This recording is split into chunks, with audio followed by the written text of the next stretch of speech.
ሄይ እንዴት ዋላችሁ? እንዴት ሰነበታችሁ? ዛሬ ሲል ራሳችሁ አንድ ጥያቄ ልጠይቃችሁ። እያንዳንዳችሁ ራሳችሁን ጠይቁ። ለማንም እንዳትዋሹ። Be honest for yourself. በየት ስፍራ ነው ያላችሁ?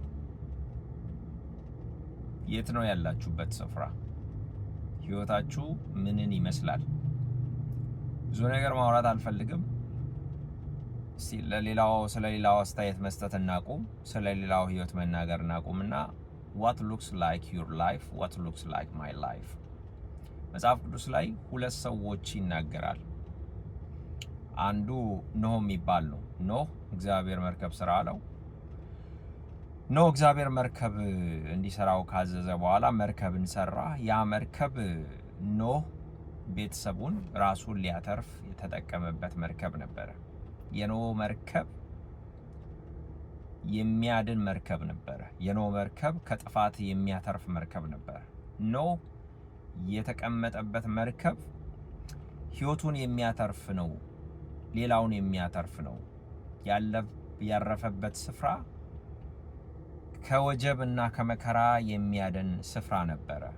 እንዲሁ ደግሞ መጽሐፍ ቅዱስ ላይ ሌላ ክፍል ደግሞ ሲናገር ዮናስ የሚባል አንድ ነብይ እንደነበረ ታውቃላችሁ።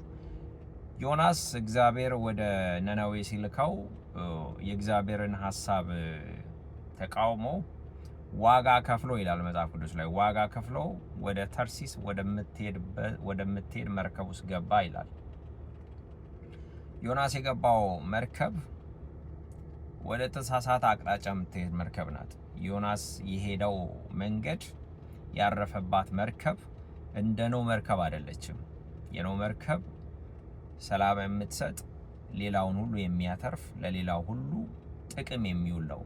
ዮናስ ዋጋ ከፍሎ የገባበት መርከብ ግን እሱም ብቻ አይደለም። በሱ ምክንያት የብዙ ሰዎች ንብረት ወደ ባህር እንዲጣል ምክንያት ሆነች። በሱ ምክንያት ወደ ተሳሳተ መርከብ ውስጥ ገብቶ ወደ ተሳሳተ ስፍራ ውስጥ ገብቶ ዋጋ የከፈለበት ሌሎች ምንም ባላጠፉበት ዋጋ እንዲከፍሉ ያደረገበት መርከብ ነው። ስለዚህ በየትኛው መርከብ ውስጥ ነው ያለን? በየትኛው ስፍራ ውስጥ ነው ያለን? የሌላውን ሰው እንትና ከማለት እናቁምና be for yourself, be honest for yourself። ለራሳችሁ ታማኙና የት ነው ያላችሁ? እንደ ኖህ በመልካሚቷ መርከብ ውስጥ ነው ያላችሁ ወይስ እንደ ዮናስ ወደ ተሳሳተ አቅጣጫ ወደሚሄደው መርከብ ውስጥ ገብታችሁ ሌላውን ሰው የምትጎዱ ራሳችሁ ላይ ኪሳራ የምታመጡ ሰዎች ናችሁ ወይ? ራሳችሁን ጠይቁ። ጌታ ይባርካችሁ። መልካም ቀን።